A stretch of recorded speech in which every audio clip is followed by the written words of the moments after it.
This video is sponsored by Win-Win Technology, your ultimate flight sim hardware solution, featuring the Orion hull test, current and future configurations. Hello valued viewers, I hope you're all doing very well. For our next carrier attack video, we have viewer suggestion 43. Chinese drone swarm versus carrier group ? And we've got a link here. So already this is sounding quite interesting. The link is China releases video of new Barrage swarm drone launcher. And we can see it looks like a kind of MLRS rocket launcher, and out of each of these tubes is going to come a very small drone. What we'll do is we'll read about this and then we'll go and try our own drone swarm attack. CETC, a state-owned Chinese company, has released a new video claiming to show the successful test of Barrage swarm that launches 48 attack drones to saturate a target. It is described as the first practical Chinese swarming drone system. The details of the test carried out in September were released on Tuesday by the Institute of Electronic Science and Technology of China. The drones are launched from a vehicle based on the Dongfan Menchi, which evolved from a license-built version of the US Hummer H1. Wow. The drones are launched with compressed air, then unfold their wings and fly to the target area with an electric-powered propeller. The kamikaze drones carry high explosive warheads, potentially powerful enough to destroy tanks and other armour. The concept is similar to the recently unveiled Switchblade 600, never heard of it, but deployed in much larger numbers with multiple drones aiming to swamp defences. China has long had tactical loitering munitions like the 20-pound CH-901, which cruises over the target area, beaming back a video for the operator to locate the target, then driving in to destroy it on command. In 2018, China displayed a launch vehicle with 8 CH-901s, which would be launched one at a time. The difference here is the swarming technology. So what's really important, guys, is the swarm, which means, oh, my own car just appeared in an advert in Gumtree. That's so funny. On an advert, my own car ad. Sorry, that was just a bit weird and unexpected. Go and buy that, valued viewers. Buy that one there. It's a good one. Swarming software ensures that the drones will fly together without colliding, and that's critical for today, and will cooperate to ensure that targets are tracked rather than every drone going for the highest value target. And yes, it does look like the drone attack sequence in a recent Hollywood blockbuster, Angel Has Fallen, haven't seen it, which itself was probably inspired by the US Navy Locust swarming attack drone project in development since 2015. The secret of the new Chinese system is likely to lie in a special chip, the multifunction processing unit for swarm intelligence, which the makers CETC announced last October. They claim this unit includes a complete flight control system, mission planning, intelligent decision making, and dynamic networking between drones, as well as the ability to recognize targets and other objects. This sounds very much like a special purpose swarm enabled version of Intel's Movidius AI processor, which has also been used to control smart drones. The developers claimed in 2019 that their chip had already been, spelt wrong, used to successfully control drone swarms. Such a processor makes it possible to produce large numbers of drones at low cost, as the electronics tend to be the expensive part. The exact type of drone and hence the performance, range and warhead details are not known. CH-901 cruises for 2 hours at between 40 and 75 miles per hour, so take a note of that. Defending against this type of swarm is challenging. Jammers may not work against autonomous drones, which do not have a direct link to the operator and which may navigate by landmarks like AeroVironment Switchblade and do not rely on GPS. Air systems like the US Army's SHORAD IM due in 2023, which mounts 6 missiles and a cannon, may not be able to knock out incoming drones fast enough. The best answer may lie in the US Navy's concept of counter-swarms, able to outwit and dogfight the attackers. God, this is scary. Drones attacking drones. That is the end of the document. Let's have a quick look at the video, guys, so we can see what's going on. So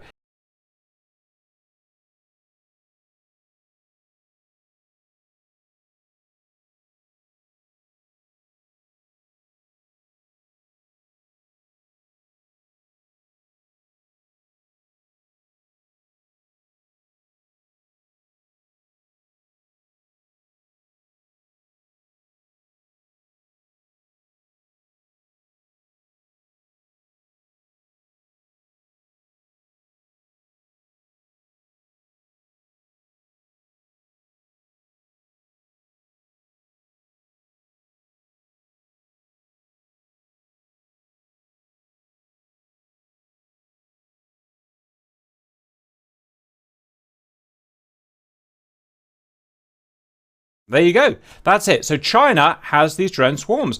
The question next is how effective? Well, the question was how effective would they be against a contemporary carrier group, a Nimitz-class carrier group that's out in the South China Sea? Before we show the video, let's talk predictions, guys. A drone swarm of 50 drones working together with drone swarm intelligence. How effective do you think it's going to be against a conventional carrier group? I really think that it's going to circumnavigate the point defense systems of the fleet. It's going to saturate it, and it's going to attack and hit. However, I don't know if the warheads are going to be powerful enough to damage the superstructure enough. Simba. I actually don't think it would work in reality because CWIS creates an iron curtain. Basically, to get this to work, I had to ruin my DCS completely, and therefore I can't play it live to you because it's just going to be too difficult. So instead, I pre-recorded the video. I ran it 10 times. I made my very first mod in DCS, which I'm super proud of. I call it the Superloon 2000. It is a drone swarm. They're very careful to work together as a defensive system, as you'll see. They do not have any electronic jamming equipment. They weigh just over 10 kilos apiece. They have a warhead of just under 5 kilos apiece. They travel at between 50 and 70 knots. Like I said, they'll always swarm, so they'll always try and swarm together in the swarm for protection. They are launched from a ground vehicle, and that's it. This mod is not available for you guys to use because, like I said, you have to ruin your DCS to do it. There's no other way around it, and I haven't found a user-friendly version of it yet. Guys, I'm going to patch you in so you can see the videos. 3, 2, 1, go. What we've got here, guys, is a Nimitz-class carrier group. It's returning from an operation in the South China Sea to a local port. They are completely unrealistically close to each other. It's just going to be easier to record like this, but otherwise they're not ready for operations, as in the Hornets are all shut down and whatnot. That's it. The port is 6 nautical miles in front of them. Let's have a look at the port. Here is the port. All looks normal. If we look a little closer, what's that vehicle on the edge that snuck into the port? It is a Superloon 2000 launcher run by the Chinese. These launched 50 Superloon 2000 drones. I hope it doesn't launch them now. There they go. They're swarming.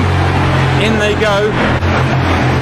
I've given them a cross-section of 6 inches by 6 inches, which is the same as an old school kind of stealth aircraft. Like I said, they're 10 kilos. They will always try and swarm to the center unit, and they will try and work intelligently. They will swap positions to help create difficult targets, and they will notch when necessary.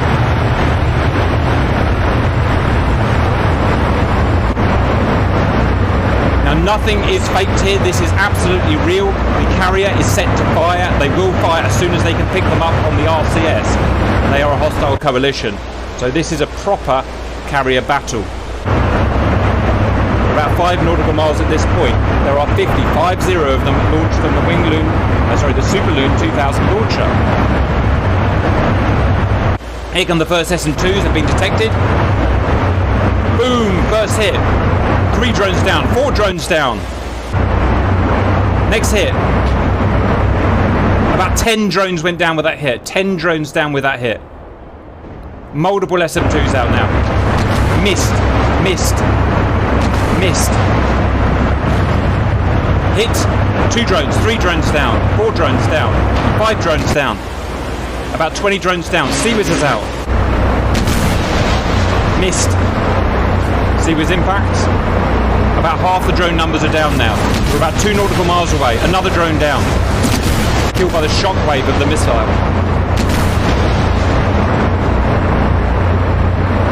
Another drone down. CWIS out from all naval vessels now.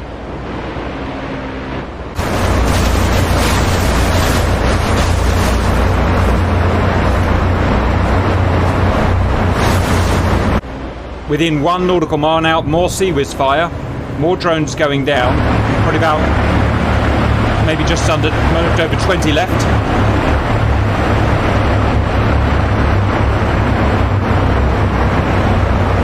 Within 1 nautical mile now, moving at 50 knots, 50 knots.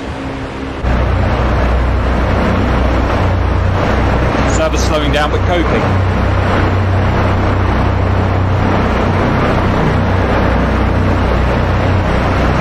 About 17 or 18 left.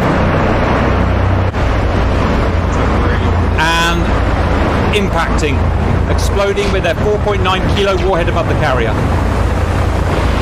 About 15 made it through.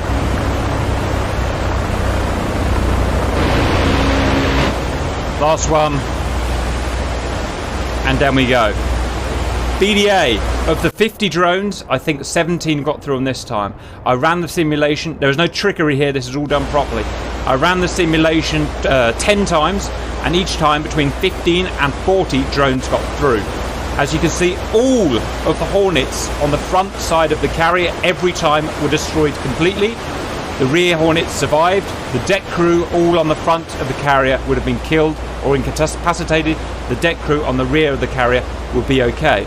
In terms of actual damage to the carrier, on every single time I ran this, no matter how many drones got through, between 15 and 40, I got 1 pixel of damage, representing 1% damage to the carrier as far as DCS cares. So in terms of the actual frame of the carrier, negligible damage. As you can see, half of the Hornets, 9 of them on the deck, or 10, have been completely destroyed and removed. In terms of how much damage is done to the fleet, it's not ruined the fleet, and it still works, but it is a massive... I'm just going to pause it there, guys.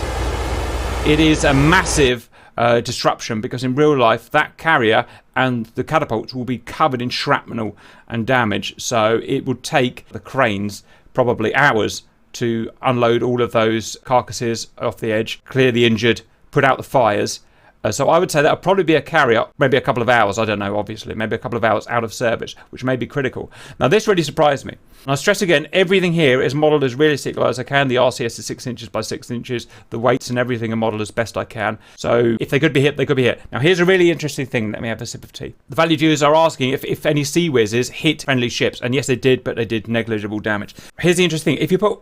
I started with 1 drone. If you put 1 drone up, then it will get shot down with a 100% hit rate by an SM2.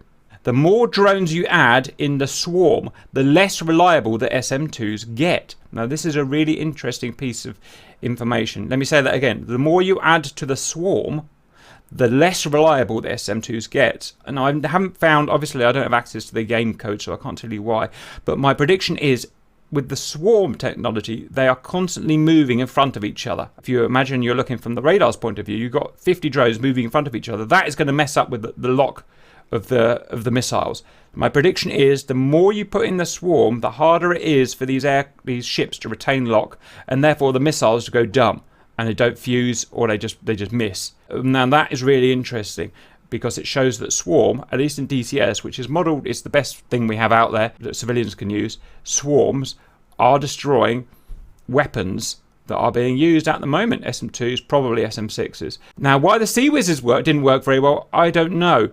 All the hit detection is there and tested, and Sea Whiz does shoot these things down, but they weren't doing very well. My prediction, and this is just a guess, my prediction is that Sea Whiz can't shoot things going at 50 knots.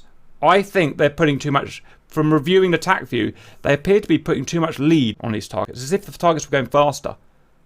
Because it feels like at no point did Sea Whiz ever think, I'm going to be shooting down something 50 knots. That's my prediction, and I stand to be corrected. That's the BDA, guys. Your summary to that. Sock thinks that, yeah, my prediction was accurate. However, I really think this would be more... This could also be tested if you have access to a Yamato class battleship with its Sanshiki Type 3 anti-aircraft 18-inch shells. That would be an interesting anti-swarm. Would they see the drone swarm? I mean, I can tell you this was reliant on radar to find these drones. I guess the eye would kind of see them, but not very far, right? I mean, they're tiny. This was a 6-mile engagement, by the way. This is a 6-mile engagement is what it was. Just put the shell out on the side of the aircraft, and I'm pretty sure it would block anything coming into it. One thing I should say is that this is not a long-range fighting weapon. These can go for about 100 miles before they run out of electricity. So this is not something you could actually use to hunt a real carrier out to sea. The reason is, I mean, the carrier can almost outrun these things. 50 knots, they've got a 20-knot closure rate if the carrier turned around. So it's useless out to sea. And plus, if out of wind, these things can't even cope with wind out to sea. However, a close range like this, where they would be used, it's a possible weapon. Simba. You know, out to sea, Sea Whiz is more, I think, more of like a flak, but more, aimed using radar. And it creates like a lead wall. So I would think some of the problem would be when it creates that lead wall, it's just going to damage those drones trying to fly through that lead wall. And I think it would mat down a lot more of that than what you're seeing. I don't know that it could actually work on a carrier group. Roger. Yeah, I mean, I can only make it as I've made it, basically. And as I've made it, they just don't get shot well by Seawiz. I don't know what the reason for that is. You need to go in and inspect every single bullet in super slow motion to figure out exactly what happened. Closing summaries, possible. It's useful for short-range engagements like this. Obviously, it's not designed for carrier groups. It's designed for tank engagements and anti-infantry and stuff like that. But it is an interesting idea, especially if you've got exposed stuff on the top of carriers and sensitive equipment like aerials and radar. I mean, if you just ran it into the top of the island and took those antennae out, that is pretty much a useless carrier at that point, in a way, because of how everything relies on data link. Like Simba said, if there was shockwaves of the bullets modeled in DCS, none of the drones would still be up. I doubt that's modelled. I think you have to have a thing has to hit a thing, basically. Good video. It's gonna. I mean, to me, the drone, the whole concept of it, it's something the guys are not seen in the DCS world yet. Yep. Well done. Okay, thank you. Yep, like I said, it took bloody ages to get it work, but I'm really proud we got it working. I'm really chuffed with that. Let me know what you think, and I guess we'll take it from there. Bye-bye for now.